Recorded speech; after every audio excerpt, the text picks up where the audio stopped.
आप देख रहे हैं आपका अपना टीवी चैनल आरजे रमझाझर।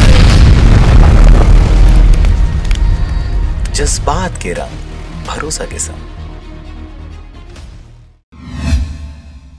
खबर है राजनांदगांव जिले के छुईखरान क्षेत्र का, जहां पर अवैध गांजा के साथ वाहन जब्त किया गया। आपको बता दें कि अवैध रूप से गांजा तस्करी करने वाले 2 शख्स को छुईखरान पुलिस ने गिरफ्तार कर विशेष न्यायालय राजनांदगांव भेजा गया है। इस दौरान पकड़े गए दोनों युवकों के पास से 4 अलग अलग पॉकेट में गांजा, जिसकी कीमत लगभग 40,000 रुपए है, और वे दोनों इंडिका कार से इस गांजे की सप्लाई किया करते थे। इसे भी आरोपियों के पास से जब्त किया गया है। गांजा और इस वाहन की दोनों की कीमत लगभग 2,15,000 रुपए आकी गई है। आपको बता दें कि पुलिस को जानकारी मिली थी कि इंडिका कार से गांजा की सप्लाई की जा रही है, जिसकी तहरीर पर उदयपुर आम गांव में घेराबंदी कर दोनों आरोपियों को पकड़ा गया। अभियुक्तों में मनीष सिंह पिता लक्ष्मी सिंह राजपूत, जिसकी उम्र लगभग 33 वर्ष है, और यह रिशाली भिलाई का रहने वाला है। इसके साथ ही दूसरा आरोपी नीलेश धावड़े पिता स्वर्गीय रामेश्वर धावड़े, और जिसकी उम्र 31 वर्ष है, मुर्रा भट्टी गुड़ियारी का रहने वाला है। इन दोनों को अपराध सदर की धारा का अपराध घटित करते पाए जाने पर समक्ष गवाहन के गिरफ्तार कर विशेष न्यायालय राजनांदगांव में भेजा गया है। उसकी सूचना पर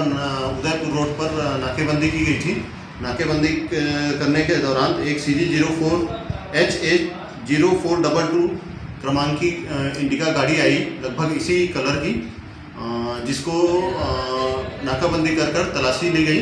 तलाशी के दौरान लगभग 4 किलो गांजा जैसा मादक पदार्थ मिला, और जिस पर दो आरोपी मनीष राजपूत और नीलेश धावड़े, ये दोनों एक भिलाई और एक रायपुर के रहने वाले हैं, जिनके ऊपर 20 NDPS एक्ट के तहत कार्रवाई कर माननीय न्यायालय में प्रस्तुत किया गया। इस कार्रवाई में थाना प्रभारी सहित पूरे स्टाफ की सराहनीय भूमिका रही। राजनांदगांव के छुईखरान क्षेत्र से चंद्र कुमार कोसरे की रिपोर्ट, आरजे रमझाझर।